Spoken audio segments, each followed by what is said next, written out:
Hi, I'm Adam and this is Landlord Expert. Coming up in today's video, we take a look at what you need to do to ensure your tenancy is set up correctly to avoid any issues down the line. Stay tuned.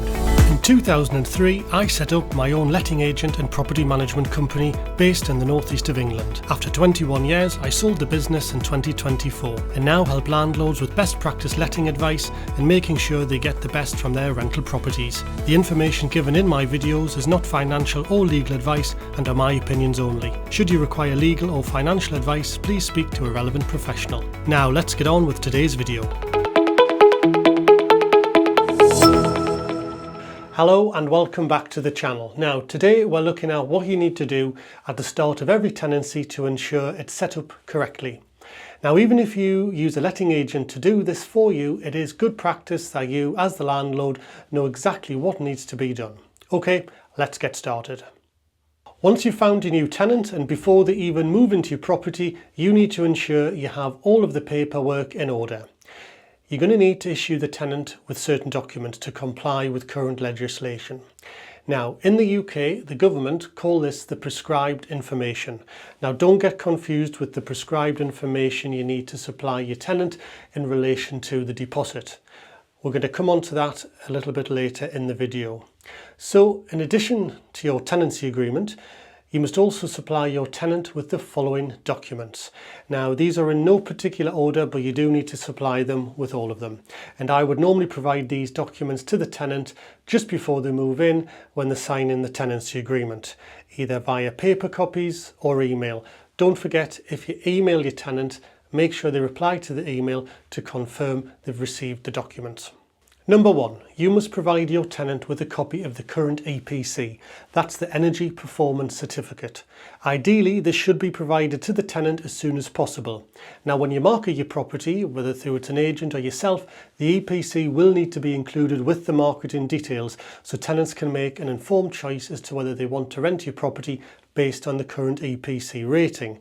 Now remember, all rental properties in England need to have a valid EPC and the rating of at least an E to be legally let. This is going to change in the future and I will update you in a future video when this happens. Number 2. All properties are required to have a current electrical safety certificate. These need to be completed every 5 years by a qualified electrician and a copy needs to be given to your tenant. Number 3. If your property has gas, then you'll also need to ensure a qualified gas engineer has carried out a landlord's gas safety test and issued you with a certificate. These need to be completed annually and copies of future tests need to be provided to your tenant once the test has been completed, either via post or via email. Number 4. The government's How to Rent Guide. This is a PDF guide providing help and advice to tenants when renting a property in England. It's vital that you provide your tenant with the current version. Therefore, I would always advise you to save the link in your web browser and when you need a copy, load the link and either download a copy or print a copy. This ensures you always have the correct version. I'll leave a link below in the description so you can download that and bookmark for yourself. These are the 4 documents you must give to your tenant. If you provide them as paper copies, then ask your tenant to sign a receipt to acknowledge they've received them, as you might need that evidence should there be any issues with the tenancy in the future. Now there is a slight caveat because if your property comes under a local council's selective licensing scheme, you'll generally need to include some additional documents. Now when you applied for the licence, this would have been set out in the documentation you received from the council.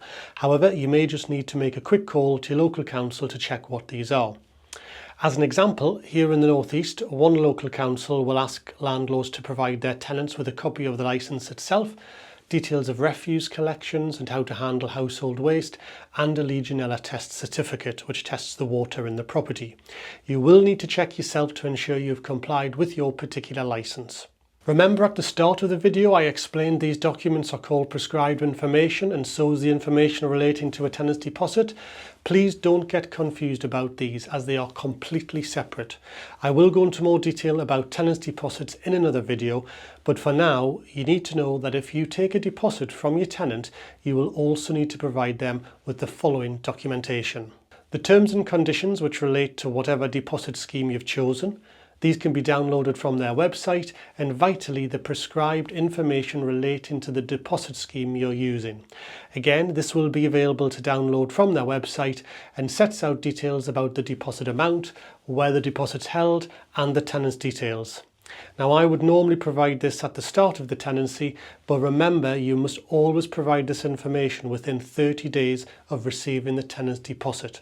For an in-depth look at tenants' deposits, please check out my other videos.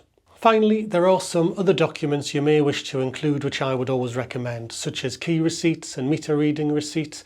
Whilst these might all sound like a lot of documents, once you've done it a few times it will become second nature, and I would always advise landlords to make yourself a checklist of what documents you need and then tick them off as you go through with them with your tenant, and even have your tenant sign the checklist so that you have evidence that you've provided all of the relevant information at the start of the tenancy. Now, this is just a brief guide on the paperwork required at the start of the tenancy.